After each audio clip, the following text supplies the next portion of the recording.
最近有粉丝在问我关于体重方面的问题，好像我的体重也成了一个小小的话题。我记得有一句老话，饿死的畜是300斤，看来我还是没达标。不过从健康的角度，我目前的体重是也不超标了，所以最近呢，真的要控制一下了。今天给大家分享一个不那么油的菜——青椒水煮油豆腐，希望大家喜欢。当然，做这道菜不是说一定要荤腥的没得，多少还是要备一点肉碎水儿。时间充足的也可以把它剁成肉末。把买回来的油豆腐放入大盆中，用清水清洗干净，不介意的可以不洗。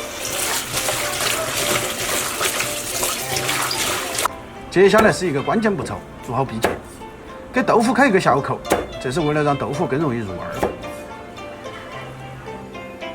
起锅，烧热，火冒烟了就下油，下锅，下姜蒜末，剁好的碎丝肉，快速炒散，炒至变色。撒上一半的青椒圈，接着下豆腐泡，快速翻炒均匀，多炒几下，把水汽稍稍收干。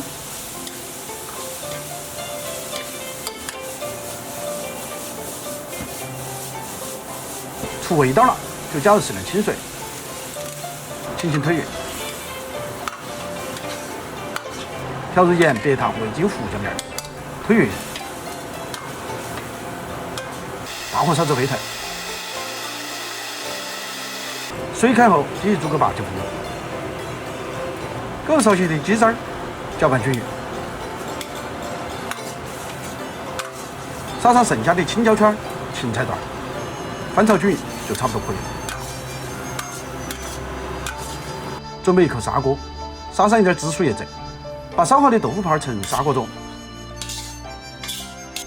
再把砂锅加热，烧至沸腾，美味即成。生活中闹心的事情很多，不想去接受，但不得不接受，所以生活总是两难，再多执着，再多不肯，最终依然妥协。从苦着控诉到笑着对待，到头来不过是一场随遇而安。我是厨子，下期见。